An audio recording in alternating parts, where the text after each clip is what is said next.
ಒಂದು ವರ್ಷ ಕಳೆದಾಗ ಏನಂತಾರ ಮನೆಯಾಗೆಲ್ಲ ಆಜು ಬಾಜುದಾಗ ಏನಂತಾರ, ಬೀಗದಾಗ ಏನಂತಾರ, ಏನಿಲ್ಲ ಏನು ಸಿಹಿ ಸುದ್ದಿ ಏನಿಲ್ಲ ಅಂತ ಕೇಳಂಗಿಲ್ಲ.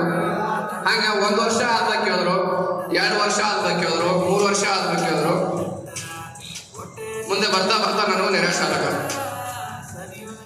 ಮತ್ತೆ ನನ್ನ ಕಮ್ಯುನಿಟಿಗೆ, ನನ್ನ ಕ್ಲಬ್ಬಿಗೆ ಸಾಕಷ್ಟು ಜನ ಬರ್ತಿದ್ರು. ಅವರು ಅದ ಸಮಸ್ಯೆ ಇಟ್ಕೊಂಡು ಬರ್ತಿದ್ರು. ಒಂದು 2 ವರ್ಷ ಆಗೈತ್ರಿ, 4 ವರ್ಷ ಆಗೈತ್ರಿ, ಕೆಲವ್ರು 10 ವರ್ಷ.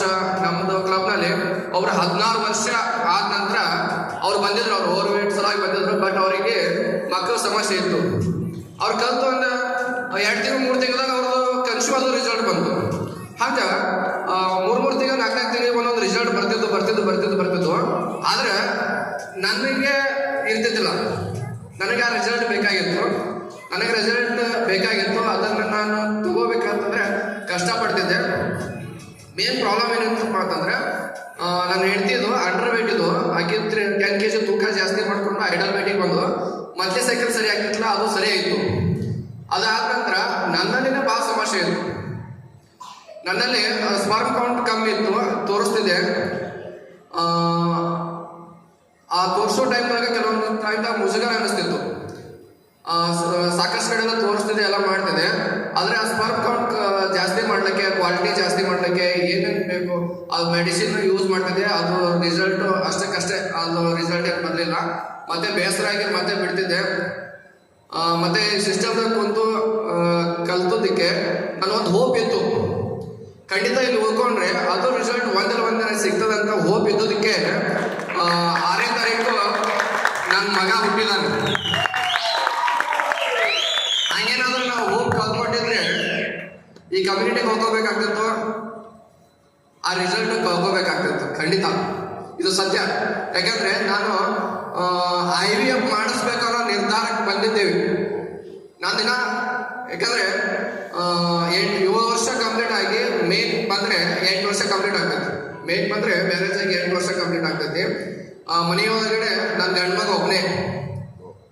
ಹೀಗಾಗಿ ಮನಿ ಪ್ರೆಷರು ಮತ್ತು ನನ್ನ ಹೆಂಡತಿ ತವ್ರ ಮನೆ ಕಡೆಯಿಂದ ಪ್ರೆಷರು. ಹೀಗಾಗಿ IVF ಟ್ರೈ ಮಾಡ್ಬೇಕಂತ ನಿರ್ಧಾರ ಮಾಡಿದ್ದೇವೆ. ಇನ್ನೊಂದು ತಿಂಗಳಲ್ಲಿ ಹೋಗಿ ಚೆಕಪ್ ಮಾಡಿ ಅದ್ರ ರೇಟ್ ಎಷ್ಟು ಏನೇನು ಎಲ್ಲನೂ ಬರ್ಕೊಂಡ್ ಬಂದಿದೆ.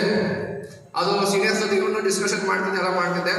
ಸೀನಿಯರ್ಸು ಹೋಗಿ ಕಳ್ಕೊಬೇಡ, ಕೆಲವೊಂದಿಷ್ಟು ಪ್ರಾಡಕ್ಟ್ಸ್ಗಳನ್ನು ಹೇಳ್ತಿದ್ರು ಅವರು. ಅದನ್ನು ಸರಿಯಾಗಿ ಚೆನ್ನಾಗಿ ಯೂಸ್ ಮಾಡು ಅಂತ ಹೇಳ್ತಿದ್ರು. ಹಂಗೆಲ್ಲ ಯೂಸ್ ಮಾಡ್ತಾ ಬಂದೆ. ಅಕಸ್ಮಾತ್ 1 ತಿಂಗಳ ಏನಾದರೂ ನಾನು ಬಿಟ್ಟಿದ್ದಪ್ಪ ಅಂತಂದ್ರೆ IVF ಮಾಡಿಸ್ಕೋಬೇಕಾಗಿತ್ತು. ಅಷ್ಟರೊಳಗಡೆ ನಂದು ಬೆಸ್ಟ್ ರಿಸಲ್ಟ್ ಬಂತು. ನನ್ನ ಮಿಸಸ್ ಕನ್ಸ್ಯೂ ಆಗಿತ್ತು. ಅದು ಯಾಕಪ್ಪ ಅಂದ್ರೆ ಲಾಸ್ಟ್ ಟೈಮ್ ಎಕ್ಸ್ಟ್ರಾ ವ್ಯಾಕ್ಯಾನ್ಗೆ ಹೋಗಿ ಬಂದು ಅದು ಚೆಕಪ್ ಮಾಡಿಸಿದ್ದು. ನಾವು ಆ್ಯಕ್ಚುಲಿ ಮಿಸ್ಸಸ್ದು ಪೀರಿಯಡ್ ಮಂತ್ಲಿ ಇದು ಪಾಳಿ ಆಗಿದ್ದಿಲ್ಲ. 1.5 ತಿಂಗಳು ಆಗಿದ್ರು ಪಾಳಿ ಆಗಿದ್ದಿಲ್ಲ. ಡೌಟ್ಸಿಂದ ಹೋಗಿ ಚೆಕಪ್ ಮಾಡಿಸ್ರೆ ಅದು ಪಾಸಿಟಿವ್ ರಿಸಲ್ಟ್ ಬಂತು. ಮತ್ತೆ ಆದರೂ ಒಂದು ಕಡೆ ಡೌಟ್ ಇತ್ತು. ಹೀಗಾಗಿ ಮತ್ತೆ ಇಲ್ಲಿ ಸಾಸ್ನೂರು ಬಾಯಿಗೆ ಬಂದು ಅಂದ್ರೆ ಡಾಕ್ಟರ್ ಬಲ್ಲಿ ಬಂದು ಅದೆಲ್ಲ ರಿಪೋರ್ಟ್ ತೋರ್ಸಾಕ ಸ್ಕ್ಯಾನ್ ಮಾಡಿದಾಗ